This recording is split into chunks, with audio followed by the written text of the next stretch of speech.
Magandang gabi pong muli sa lahat ng naandyan na ating makakasama sa ating pag-aaral, sa ating pagpapatuloy ng ating daily devotion.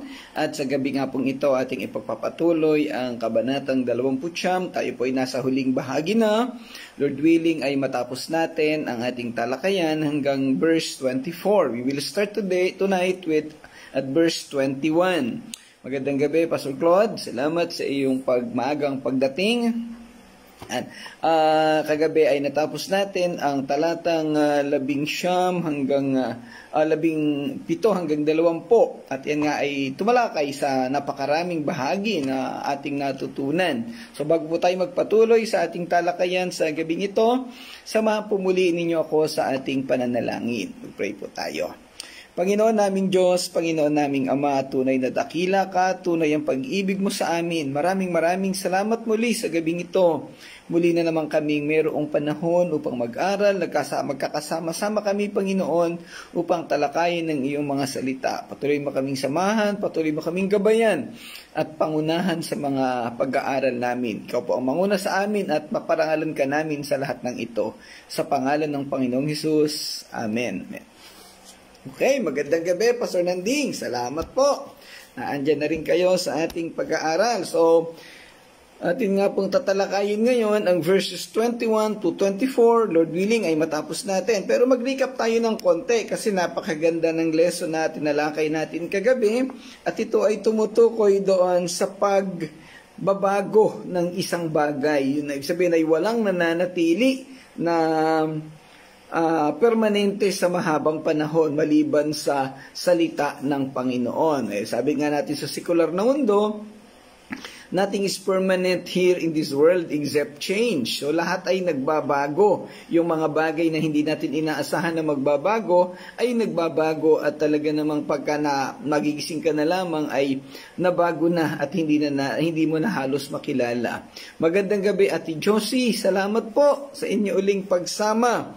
So, doon sa talatang tinalakay natin kagabi, magandang gabi, Nanay Mercy, ginawa doong ilustrasyon ang bayan ng Lebanon na isa sa mga bansa sa Middle East o sa gitnang silangan. Mga katabi lang ito ng bayan ng Israel. At isa ito sa mga bansang lumalaban sa Israel.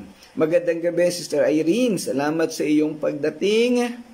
Yan. Ang bansang Lebanon ay isa nga sa sabi natin kahapon ay average or middle economic na sitwasyon. Parang Pilipinas lang din po iyan. Maraming mga citizen nila na nandarayuhan sa iba't ibang bansa upang magtrabaho, upang maghanap buhay. Ayan.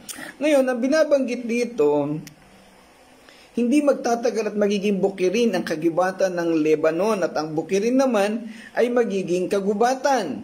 Ibig sabihin kung ano yung mayroon ngayon o yung meron doon sa panahon ng Israel ng lumang tipan ay pwedeng mabago at darating ang panahon na mababago yung lahat ng naandoon. So tumutukoy ito sa sitwasyon ng mga Israelita na dating naghihirap, dating gumon sa kasalanan. Pero dadating ang panahon na buburahin ni Yahweh ang lahat ng pagkakasala at o kasamaan na nangyayari sa kanila. At yun nga, pagdating ng Millennial Kingdom, mararanasan na nila yung total peace, yung buong kapayapaan. Yun po ang tinutukoy doon sa talatang 17.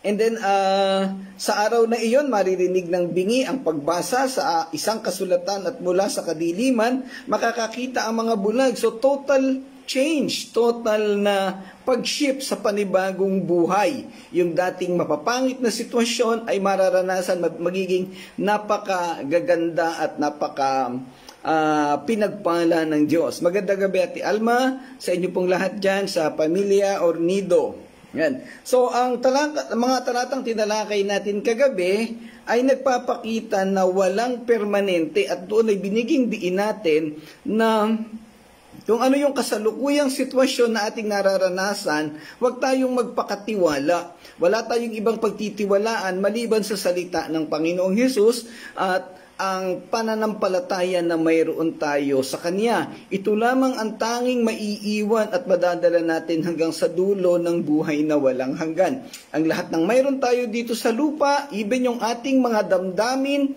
ay po pwede itong mawala at mabago. Babaguhin ito lahat ng Panginoon. Pero tumutukoy din ito sa sitwasyon na dahil ang lahat ng bagay ay magbabago, dahil napakabilis ng takbo ng panahon, huwag nating baliwalain ang panahon na ito. Hanggat may pagkakataon tayong gumawa ng mabubuting bagay o magsaayos ng mga bagay na mabibigat sa atin or pangit ang sitwasyon, mas makabubuti na ayusin na natin ngayon. Sabi nga sa devotion natin kanina, ay huwag mong hayaan na matalo ka ng masasamang bagay. Kasi ang sabi doon, lahat ay maglalaho, lahat ay mawawala, maliban sa mabubuting bagay na ginawa natin para sa Panginoon. So sa halip na tayo mag-focus sa mga pangit na bagay, sa mga mabibigat na sitwasyon, mag-focus na lang tayo doon sa mga bagay na para sa paglilingkod at makapagbibigay karangalan sa Panginoon.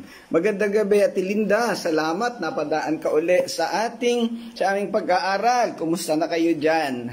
Ayan. Si Ate Linda ang isa sa mga mentor natin at isa sa mga taong ginamit ng Panginoon para makakilala tayo sa Panginoon at lumalim hanggang sa makapaglingkod sa Kanya, sa Panginoon. Ayan. Okay. Sa gabi pong ito, tatalakayin natin ng verses 21 to 24. At ang sinasabi dito, lilipulin ni Yahweh ang lahat ng naninirang puri, mga sinungaling na saksi at mga nagkakait ng katarungan sa matuwid. Ang talatang ito ay pagpapatuloy ng talatang inaglalarawan ng tema ng pagkaubos ng kasamaan sa mundo at panunumbalik ng katuwiran at kapayapaang ng mundo na nasa ilalim ng pangangalaga ng Diyos. Ang lahat, kagaya ng binabanggit natin kanina, lahat ng mayroon tayo sa kasalukuyan ay po pwedeng mawala at kasama dito yung kasamaan, yung kasalanan, lahat ng mga pangit o mabibigat na sitwasyon na nararanasan natin sa kasalukuyang panahon ay magbabago at mawawala pagdating ng Millennial Kingdom. At ganun din sa sitwasyon sa konteksto ng lumang tipan ng Israel, ganun din ang pangako. So maalala natin doon sa kabanatang 24, yun ay tumukoy sa Great Tribulation. So, andoon na yung paparusahan ng Diyos ang buong mundo. Pero pagdating ng kabanatang 25, tumukoy naman ito sa celebration sa Mount Zion o yung establishment or inauguration ng Millennial Kingdom. So nakita natin, pagdating dun sa Millennial Kingdom, totally wala na yung kasamaan, uubusin na ng Diyos lahat ng kasalanan na nagiging dahilan para maghirap ang mga tao at maalipin ay uubusin ng Panginoon. Magandang gabi, Sister Ana. Salamat sa iyong pagsama. So ganun ang binabanggit ito sa talatang 21. Lilipulin ni Yahweh lahat ng naninirang puri, lahat ng may mga masasamang ugali, lahat ng mga mapagmataas, at lahat ng mga sinungaling na saksi, mga slanderer, at mga nagkakait ng katarungan sa matuwid, yung mga hukom na humahatol ng mali. Magandang gabi, Sister Gertrude. Salamat puli sa iyong pagsama. Lahat ng mga may maling ugali, lahat ng may mga ginagawa na hindi nagiging kalugod-lugod sa Panginoon, ay lilipulin at uubusin ni Yahweh. So ito ay mangyayari sa kapanahunan ng matinding kapighatian. Ang talatang ito ay maaaring bigyang kahulugan bilang isang babala laban sa mga gumagamit ng kanilang kapangyarihan o impluensya upang patahimikin ang hindi sumasang-ayon sa kanila. Uusigin ang mga inosente o pagbaluktot ng katarungan. Yung mga taong gumagawa ng masama sa kasalukuyan o nung sa panahon ng Israel, ng lumang tipan, darating ang panahon na uubusin sila ni Yahweh. Aalisin sila sa mundo at mawawalan sila ng kakayahan at karapatan. Hindi hahayaan ng Panginoong Diyos na sila ay manatili. Hindi na sila makakatawid doon sa susunod na bahagi ng mundo, yung Millennial Kingdom, yung kahariang itatatag at pangungunahan ng Panginoong Hesus. So aalisin na sila sa mundo. So kung ating dadalhin ito sa practical na application natin sa panahon ngayon, bagamat syempre alam natin na ang direktang konteksto nito ay sa sitwasyon ng mga Israelita. Pero kung dadalhin natin sa ating practical na sitwasyon sa kasalukuyang panahon, yung mga taong nagmamayabang, yung mga taong nagmamalaki, nagmamataas at hindi nananampalataya sa Panginoong Hesus, pagdating ng panahon na tinutukoy dito, mawawala na sila ng kwenta. Baliwala na silang lahat. Dahil sila ay kasama sa paparusahan ng Panginoong Diyos, itatapon doon sa pinakamalalim, sa balon na walang hangganan, at sila ay mananatili doon sa loob ng 1,000 taon. Sa talatang ito, tinutugunan ni Propeta Isaias ang kawalang katarungan at katiwalian na laganap sa lipunan noong kaniyang panahon. Sinasaway ng propeta ang mga taong binabaluktot ang katarungan para sa kanilang sariling kapakinabangan. Ito'y nagsasalita sa moral na pagkabulok at kawalan ng katuwiran na nahawa sa mga pinuno at mga hukom ng lupain. Sa ating kasalukuyang panahon, halos ganito rin ang nangyayari. Dito sa Pilipinas, sa bayan natin, parang maraming taong lumalabas na sikat at kilala sa panahon ng eleksyon, sa panahon ng pagkampanya. Pag naglakbay ka sa bawat street, sa bawat kalye ngayon, nakikita mo ang gaganda ng larawan ng mga politiko, ng mga kandidato.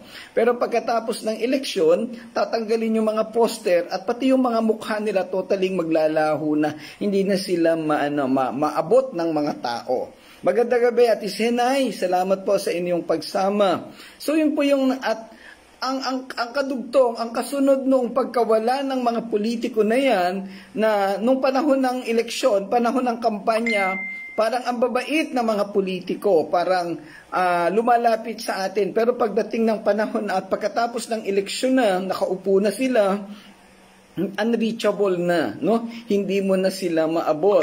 At ang iba dyan, yung mga nakaupo na, ay nagiging pasimuno pa ng mga hindi parehas na pagtrato sa mga tao. Kaya nakakalungkot. Ano po? At ganoon ang sitwasyon.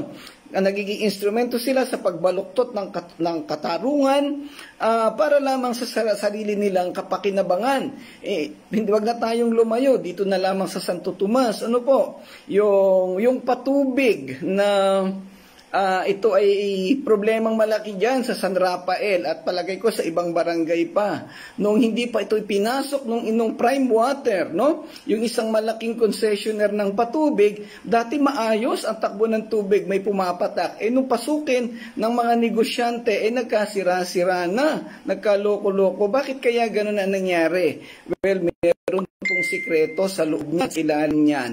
Kaya, ayun, kung gusto niyo pong malaman ng sikreto, wag na po natin dito tatalakayin sa ating devotion. Kaya ko lang ito nabanggit dahil ito isang sitwasyon ng pagbaluktot ng katarungan para sa sariling kapakinabangan. Maraming taong nakikinabang sa mga bagay na mali.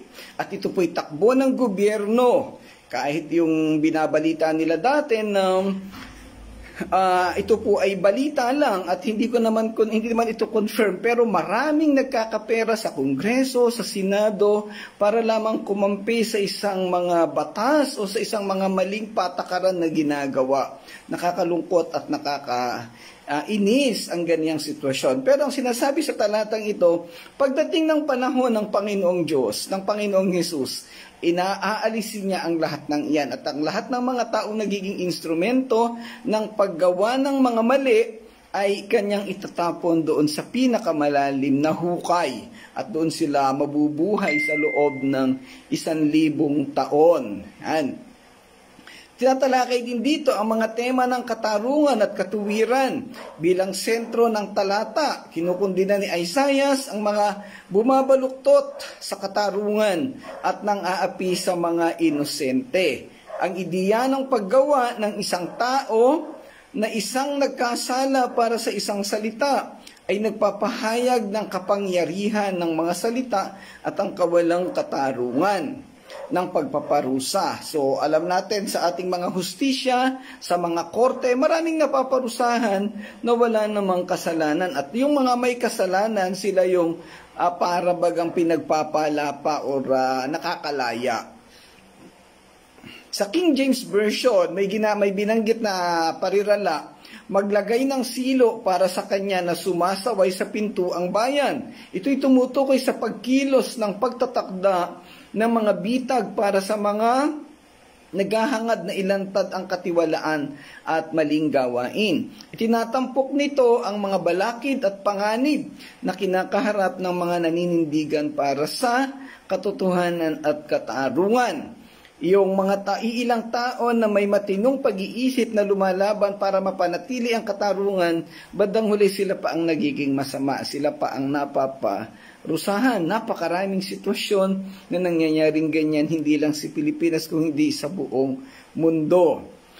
Ayan, kaya sa pamamagitan ng ating pananampalataya, sa pamamagitan ng ating wastong pagsunod at pagkilala sa Panginoong Diyos, tayo ay pwedeng mapalayo sa mga ganitong ugali. At yung binabanggit din naman sa Biblia, nakaranas man tayo ng mga unfair treatment, ay hindi man tayo dapat mag-alala dahil ang Diyos ang kasama natin. Sabi doon sa Roma, sino ba yung magiging laban sa atin kung ang Diyos ay panig sa atin? Yan.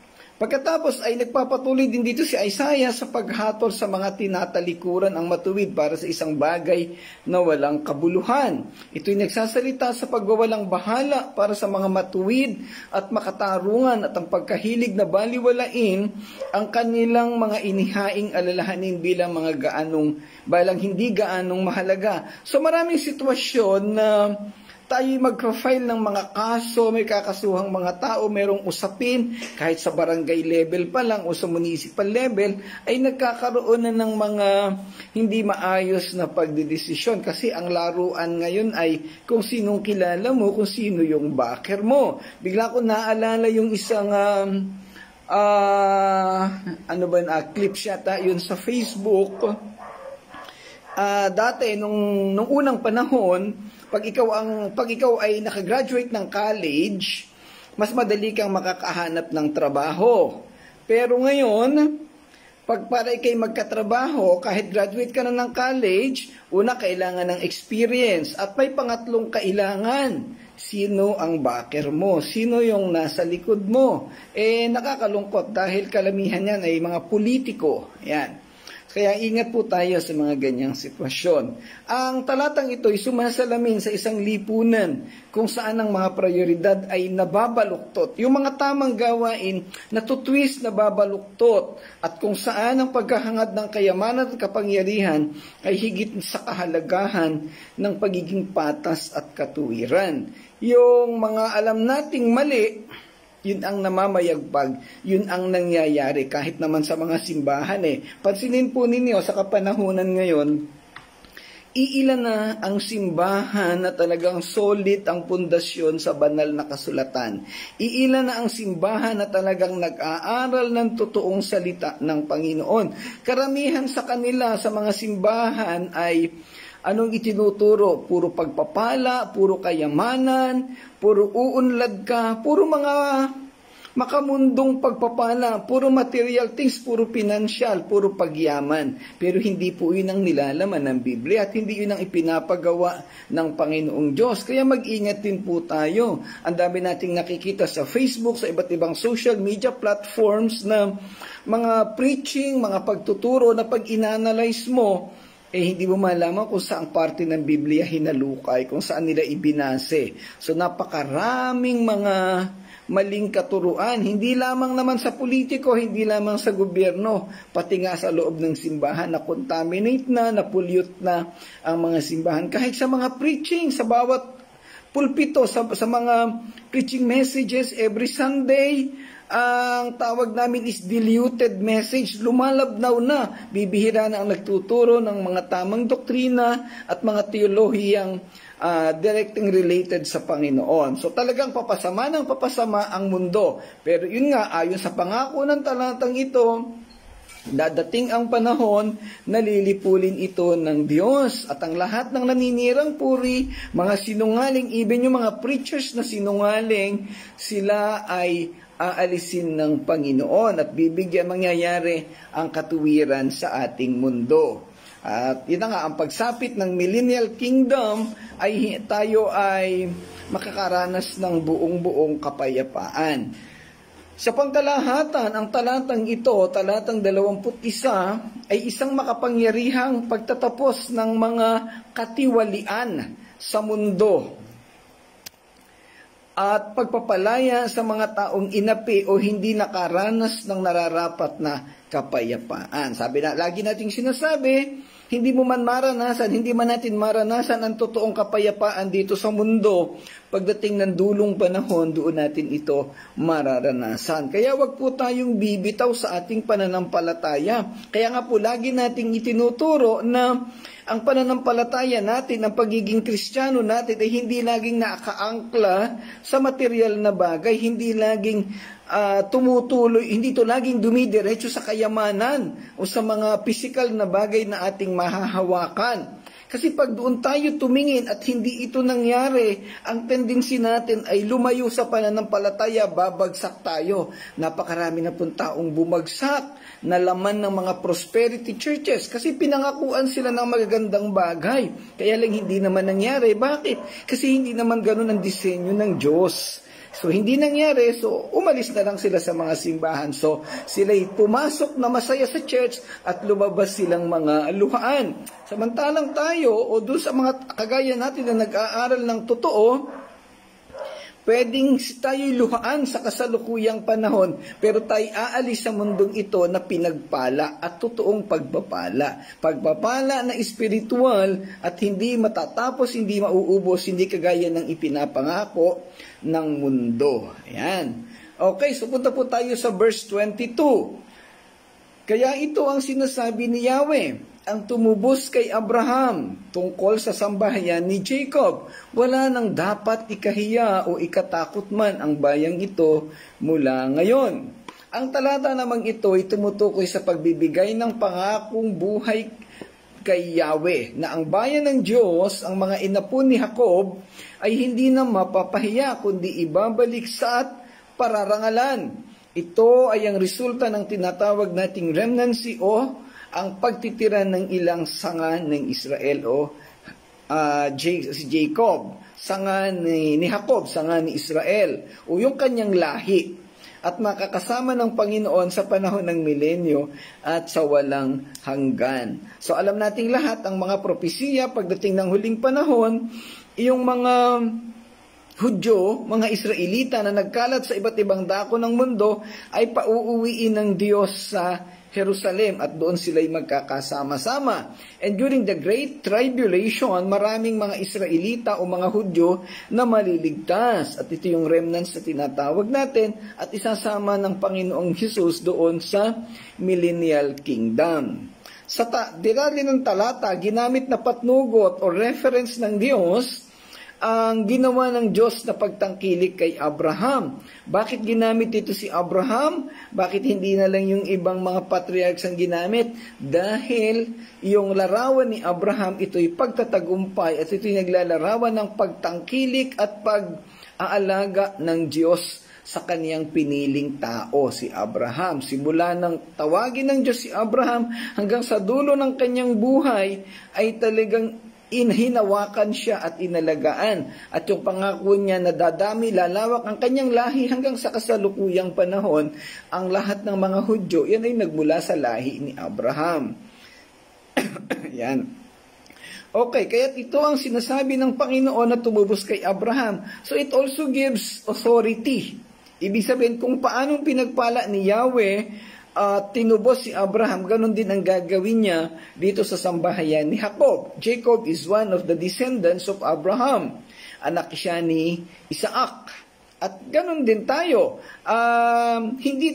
Tayong mga hintil, hindi tayo direktang galing sa lipi ni Abraham o ng mga Hudyo. Subalit dun sa Romans chapter 11, ang tawag sa atin doon ay engrafted, idinugtong sa sanga ni Jacob. Ayan, engrafted ang tawag natin sa atin. So kaya binabanggit sa Efeso chapter 3, yung pagsasama ng mga Hudyo at ng mga hintil. Ayan, so naging kasama na tayo sa lipi ni Abraham spiritually. Ayan. At may binabanggit dito na hindi mapapahiya si Jacob, hindi na mamumutla ang kanilang mukha. Itong pangunahing pangako, ang mga tao ay hindi na makakaranas ng kahihiyan o kabiguan at ang kanilang mga mukha ay hindi na magiging maputla o naglalarawan ng pagkatakot o pagkabigo. Ibig sabihin, mabubuhay na sa kapayapaan, katiwasayan ang mga lipi ni Jacob. Marami pang ibang talata na binabanggit hinggil dito. Ang ilan dito, yung Romans chapter 10 verse 11, Awit 25:3 at sa unang Pedro chapter 2 verse 6. Ganon din sa Isaiah chapter 28 verse 16 yung pagpapala sa mga Israelita. Ang talatang ito ay nagpapahiwatig na ibabalik ng Diyos ang kanyang mga tao at hindi na sila mapapahiya o makakaranas ng kabiguan. Sa halip, ipaparanas muli sa kanila ni Yahweh ang lahat ng uri ng pagpapala at pagkalinga. So doon sa konteksto ng lumang tipan sa pamilya ng Israel, ay yung lahat ng ipinangako kay Abraham ay ipaparanas sa kanila ng Diyos. Sila ay aampunin uli ng Diyos sa kabila ng kanilang mga kasalanan. Kung maaalala natin, yung mga tema pinag-uusapan natin, hahatulan ng Diyos ang mga Israelita, paparusahan, hahayaang masaktan o mapatay. Subalit sa dulo, laging may gagawing restoration ang Panginoong Diyos at laging meron siyang ititira na pagmumulan ng panibagong lahi. Yan ang disenyo ng Diyos. At ganoon din sa ating mga mananampalataya. Sa church, halimbawa, dali natin sa konteksto ng church.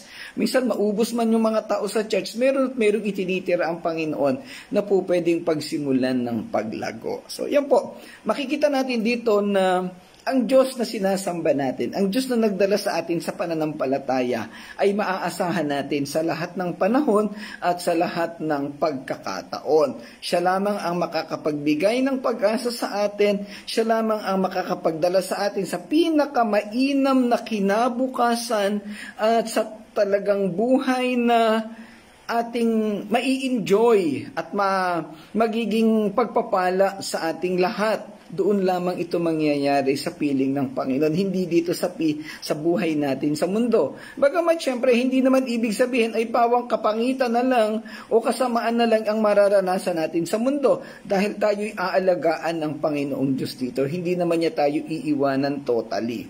Pero sa mga susunod na kabanata, ating matututunan doon na may sinabi sa chapter 30, ang sabi doon, kahit makaranas man kayo ng paghihirap o taggutom, sa dulo ay hindi tayo iiwanan ni Yahweh. At ito naman ay aktual nating nararanasan sa kasalukuyang panahon. Palagay ko ang lahat ng naka-join dito ay nakaranas na ng mga kabigatan at mga problema. Pero matapos nating maranasan ang mga sitwasyon na yan, lagi nang mayroong pagpapala ang Panginoon, hindi niya tayo iniiwanan. At yan ang isang bagay na tapat nating, pwede nating panghawakan, angat sa lahat ng pangako na iniiwanan niya sa mundo. Espesyal sa Panginoong Diyos ang mga nananampalataya sa Kanya. Yung totoong nananampalataya, hindi yung mga nagkukunwari lamang. Yan. Okay, sa talatang 23, kapag nakita nila ang kanilang mga anak na ginawa kong dakilang bansa, makikilala nila na ako ang banal na Diyos ni Jacob. Igagalang nila ang itinatanging Diyos ni Israel. Yan. Ang talatang ito naman ay nagpapakita ng katunayan na gagawing pagkapanumbalik ng pananampalataya ng mga piniling tao ng Panginoon. Yan ang plano at disenyo ng Diyos para sa kanila. Bagaman at nakaranas sila o ang kanilang mga ninuno ng kahirapan, paghatol at kaparusahan, ipinapakita dito ng propeta na hindi doon natatapos ang pagkilos ng Diyos. Ang katuparan ng kanyang mga pangako sa Biblia at laman ng maraming propesiya ay mangyayari at matutupad sa huling panahon at muli ay makikilala nila ang Diyos bilang pinakamakapangyarihan sa lahat at walang magagawa ang kanilang mga huwad na Diyos. Alam na natin ang kasaysayan, simula pa lamang sa paglabas ng mga Israelita sa Ehipto, yung lahat ng mga taong nakalabas doon, maliban kay Aaron at Joshua, ay nangamatay. Dahil sinabi ni Yahweh, dahil sa katigasan nila ng ulo, ay walang matitirang buhay sa kanila. At ang nakatawid sa Kanaan o doon sa lupang pangako ay mga anak at mga apo na lamang nila. Ito'y nagpapatunay sa katuparan ng talatang ito. At nung sila nasa lupang Kanaan, sila ay nakaranas ng matinding kahirapan, ng matinding paghatol dahil sa katigasan pa rin ang ulo nila. Nabihag ng Assyria, nabihag ng Babylonia. Subalit pagdating ng takdang panahon ng Diyos, may mga tao pa rin pinalaya, may mga Israelitang pinalaya at ibinalik sa Jerusalem. Yan, so laging may natitira. At yan ang patuloy na nangyayari sa kasalukuyan. Nung sila'y makabalik sa Jerusalem, nakagawa na naman ng kasalanan, at yung 400 years of silence na binabanggit natin from AD 400 BC up to 4 BC, kung kailan ipinanganak si Juan Bautista at ang Panginoong Hesus, napakaraming bansa na sumakop sa Israel. Pero ang dulo, meron at mayroong natitira. At hanggang sa kasalukuyang panahon, napakaraming pakikipag-away o pakikidigma na nangyari sa bayan ng Israel. Pero sa dulo, hindi sila nauubos. Talagang naandoon ang proteksyon ng Panginoon sa kanila. Ano ba yung meron sa Israel? Ano bang meron sa mga taong ito? Bakit sila pinuprotektahan ng Diyos? Simple lang naman ang sagot, yung pagmamahal at pag-ibig sa kanila ng Diyos. Sila ay pinili niya. Now, tayong mga tao sa kasalukuyang panahon, tayong mga mananampalataya, we are considered na katulad ng mga Israelita. Yan ang ating sinusundan na lahi. Bagamat tayo yung mga hintil, pero sabi nga natin kanina, we were engrafted. Tinuring tayong katulad ng mga Israelita. Kaya tayo ay mayroon din ng kaparehong proteksyon na kagaya ng binabanggit dito para sa mga anak ni Jacob. Tayo ay nananatili bilang isang bansa. Ang sinasabing bansa dito, hindi ito tumutukoy sa literal na bansa. Hindi ito yung nasyon na kung saan ang nilalaman nito ay ang mga taong nanampalataya sa Panginoong Hesus o sa Panginoong Diyos sa ating kasalukuyang sitwasyon. Siyempre, sa konteksto ng Israel, ito yung Israel nung kapanahunan na iyon. Okay. So, tuloy-tuloy po tayo. Ang nilalaman ng talatang ito ay sumasakop sa napakagandang pangako ng Diyos. At ito'y nagpapaalala sa atin na anuman ang mangyari, anuman ang kalalagayang espiritual ng mga Israelita, na andun sa dulo ang pagpapala ng ng Panginoong Diyos sa atin. Magandang gabi, Pastor Eric. Napadaan ka sa aming pag-aaral.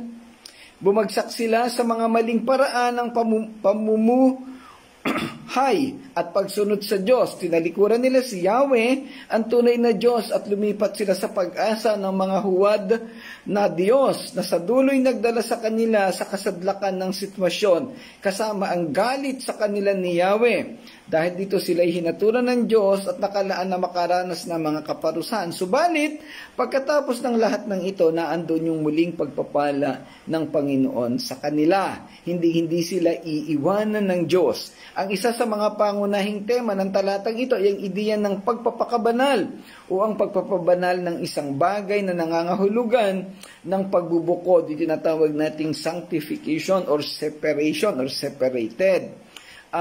Kagaya nating lahat. Muli sa konteksto ng talatang ito, tinawag ang mga tao upang pabanalin ayon sa plano ng Diyos at iahon sa kasadlakan ng kanilang naranasang bunga ng pagsuway. Silang mga anak ni Jacob na pinili ng Diyos sa simula pa noong una pa lang. Ang kanilang pagiging banal o panunumbalik sa sitwasyong ito ay nagpapahiwatig ng pagbabalik sa tunay na pagsamba at paggalang sa Diyos sa gitna ng mga tao ng Jerusalem. Binibigyang diin din ng talata ang pagkatakot sa Diyos ng Israel na isang paalala ng kahalagahan ng paghanga at pagpipitagan sa presensya ng makapangyarihan sa lahat. Sa ating kasalukuyang sitwasyon, ganito rin ang mangyayari sa atin.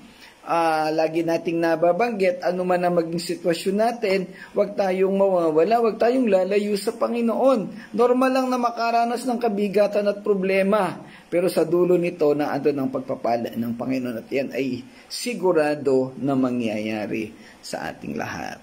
Sa panghuling talata ng kabanatang ito, verse 24, magtatamo ng kaunawaan ang mga napapalayo sa katotohanan at natanggap ng pangaral ang mga matitigas na ang ulo. So ito yung tinatawag na revival or restoration. Hindi hahayaan ng Panginoon ang mga pinili niyang tao, bagamat pansamantalang nabubuhay sa katigasan ng ulo o posibleng napalayo sa Kanya, gagawa ang Diyos ng paraan para ibalik sa Kanya ang mga totoong nanampalataya sa Kanya. Mayroong mga 5 taon na o higit pa na napalayo sa Panginoon, pero alam ng Diyos na totoo ang Kanyang pananampalataya. Sa dulong panahon ay ibabalik ito ng Panginoon sa Kanyang kawan at hindi Niya hahayaan.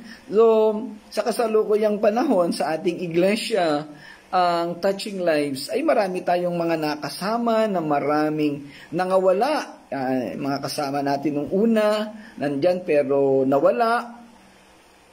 Unti-unti nating inaabot ang mga taong iyan at kamakailan lamang mayroon tayong may mga nakita ko na nakasalubog dyan habang naglalakad sa San Rafael na mga dati nating kasamahan. So sabi ko ay nawa ay bumalik sila sa iglesia, sa gawain ng Touching Lives. At kung sila ay totoong nanampalataya sa Panginoong Hesus, ang Diyos na rin ang gagawa sa kanilang mga buhay. Magandang gabi, Brother Edgar. Salamat sa iyong pagdaan. Salamat, Brother Edgar. Nakakatuwa dahil alam niyo po, itong si Paring Edgar ay mayroong trabaho at itong panahon na ito na sumisingit siya ay break time lamang po nila doon sa kaniyang trabaho. Yan. Ang talatang ito, yung talatang 24 ay nagpapahayag ng pangako ng hinaharap ng mga taong nung unay sumuway sa Diyos. Dito ay pinapaunawa na sa pagdating ng panahon ng pagtubos ng Diyos, ipagkakaloob niya sa mga taong pinili niyang sumuway sa Kanya ang mga kabutihan ng Kanyang ipinangako, gaya ng katuparan ng katotohanan ng Kaniyang pagpapala at mga pangaral na magtuturo muli sa kanila ng mga katotohanan na mahalagang bagay sa kanilang buhay. Ang sabi doon, matatamo ng kaunawaan ang mga napapalayo sa kanila, sa katotohanan, at tatanggap ng pangarap ang matitigas ang ulo. So mawawala na yung matitigas ang ulo. Babait na, tatanggalin ng Panginoon ang kanilang katigasan ng ulo at ang kanilang pagkagumon sa kasalanan. Ang panahong ito'y tumutukoy sa muling pagbubukas ng kaayusan ng buhay ng mga Israelita. Muli nila lang uunawain ang mga pangaral at katuruan ng Diyos. Yayakapin nila ang mga ito at ilalapat sa kanilang buhay. Mawawala ang kanilang kalasingan na humadlang sa pagkaunawa nila. Ang talatang ito ay dumating sa dulo ng panahon o ng bahaging ito kung saan ang Israel o ang mga Israelita ay nasa peak ng kanilang katigasan ng ulo, yung pagsuway sa Panginoong Diyos. Pero yun nga, bagamat sila ay makaranas ng paghatol, sa dulo ay naandun pa rin ang pagkalinga ng Panginoon sa kanila. So naandoon yung pagbabago at pagpapanumbalik. Parang yung binabanggit din natin kahapon na yung dating mga kagubatan ay magiging bukirin. Yung magiging pagbabago sa bayan ng Lebanon. Yan. So, pagtatapos, ang talatang ito'y naglalarawan ng pangkalahatang karanasan ng tao sa espetong espiritual na pakikibaka at ang posibilidad na pagtubos at pagbabago. Nag-aalok ito ng mensahe ng pag-asa at pampatibay loob para sa mga nagkamali sa espiritu at bumulong laban sa Diyos o naghambog at hindi sumunod sa Panginoong Diyos. Tulad ng maraming talata sa aklat ni Isaiah, itinuturo nito ang sukdulang gawain ng pagtubos ng Diyos at ang pangako ng pagpapanumbalik para sa mga lumalapit at nananampalataya sa Kanya. Sa pagwawakas ng ating talakayan sa kabanatang ito, yung kabanatang 29, itinuturo dito ang kinasapitan na masama ng bayan ng Jerusalem at nung una tinawag na Ariel, na isang katawagan para sa Jerusalem. Ibig sabihin ay the Lion of God. Ang mga tao ay inilarawan dito bilang isang malalim na espiritual na nasa ilalim ng malalim na espiritual na pagtulog o pagkalimot sa Diyos. Hindi nila makita o maunawaan ang katotohanan. Inihahambing sila sa isang lungsod na kinubkob ng mga hukbo na walang sino mang tumulong sa kanila. Sila ay nagumon sa pagkakasala, kinalimutan ng Diyos, naging magmaas at mayabang. Dahil dito hinatulan sila ng Panginoon. Subalit, sa dulong bahagi na andun yung revival, na andun yung restoration, ang Diyos pa rin ang gumawa sa buhay nila ng mga bagay na ito. Now, bigyan natin ito ng practical na application sa ating mga buhay. Bagamat ang kabanatang ito ay nakasentro sa sitwasyon at plano ng Diyos sa mga Israelita sa Jerusalem o tinawag na Ariel, ang paglalapat nito ay para sa ating mga mananampalataya sa kasalukuyan. Tayong mga mananampalataya, tunay na mananampalataya buhat sa puso, hindi isang uso, ay nakakasigurado na makakasama ng Diyos sa buhay na walang hanggan. Makaranas man tayo ng kahirapan at mga kabigatan o tribulations, gaya na binabagit sa Juan 16:33, dito sa mundo sa ating kapanahunan. Sigurado na pagkatapos ng lahat ng ito, ay kakalingain tayo ng Panginoon at isasama tayo sa Kaniyang kaharian. Yan po ang ating panghawakan. Ano man ang maranasan mong kabigatan at problema ngayon, huwag tayong hihiwalay sa Diyos, huwag tayong susuko. Dahil sa dulo ng lahat ng ito, nandun ang Kaniyang pangako, yung katuparan ng Kaniyang pangako. Sigurado ako ng lahat sa atin dito nakaranasan ng mabigat na sitwasyon sa buhay. Pero biyaya ng Panginoon, nandito pa rin tayo at nagpapatuloy. So wag po tayong aalis, wag po nating hayaan na tayo ay matalo sa mga bagay na ito. Magandang gabi kay Ena at kay Rakus. Ayan. Okay. Ang katotohanan ito, ang laman ng mensahe ng Biblia at ang lahat ng iyan ay inihanda ng Panginoon para sa atin na nananampalataya ng tunay sa Kanya at doon sa mga mananampalataya pa. Kung ating maalala ulit doon sa John chapter 17, ang panalangin ng Panginoong Hesus, una niyang pinanalangin yung kanyang mga kapatid, yung mga apostol, at yung mga nananampalataya sa kanya. Pero may isang bagay tayong dapat na makita doon. Ang laman ng panalangin niya, yung mga mananampalataya pa. Ibig sabihin, mayroon pang idaragdag ang Diyos sa ating iglesia o sa tinatawag nating Universal Church. Muli, ang kabanatang ito'y nagsisilbing panawagan sa ating lahat na maging kabahagi ng plano ng Diyos sa mundo at sa mga tao. Lahat tayo may responsibilidad, lahat tayo may accountability sa Panginoon. Dapat tayong lahat ay tumugon. Lahat tayo binigyan ng kaloob, ng karunungan. Gabi natin kung ano ang nararapat. Maglingkod tayo sa Panginoon, sumamba ng totoo, panatiliin ang ating pananampalataya at magbigay ng mabuting mga patotoo sa ating kapaligiran. Ayan, so hanggang dyan lang po muna ang ating talakayan. Natapos natin ang kabanatang 20. Bukas tayo ay pupunta sa kabanatang 30. So maraming salamat po sa inyong lahat, sa mga nakasama natin ngayong gabi. Pagpalain po kayo lahat ng Panginoon at tayo po'y magkita-kita muli sa mga susunod na mga araw ng pagtalakay. Salamat sa inyong lahat, tayo po'y magwakas sa panalangin. O manaming Diyos na dakila sa lahat, maraming salamat po sa iyong pagsama, sa iyong paggabay, sa iyong pangunguna sa amin. Ikaw po ang patuloy na manguna, patuloy na magbigay ng karunungan sa bawat isa. Salamat po, Amang Diyos. Ito po ang aming panalangin sa pangalan ng Panginoong Hesus. Amen. Amen. Okay, salamat pong muli sa mga inyong pagsama. Kung kayo po'y mayroong katanungan o mayroong mga pwedeng hindi naunawaan ng ayos sa ating ginawang talakayan, pwede po kayong mag-comment doon sa mga video natin sa Facebook page, sa Facebook ko, o kahit doon sa YouTube. Ano po? At pag makita natin yung mga questions or comments, ay pwede po nating sagutin at ipaliwanag. Yan, maganda gabi kay Pastor Robbie. Medyo nahuli si Pastor sa pagsama. So, i-review mo na lang ang ating video. So, pwede pong magtanong. Libre po ang tanong. Libre din po ang bayad. Salamat po sa inyong lahat mga kapatid. Pagpalain kayo ng Panginoon. God bless everyone. Bye-bye po. Bye-bye.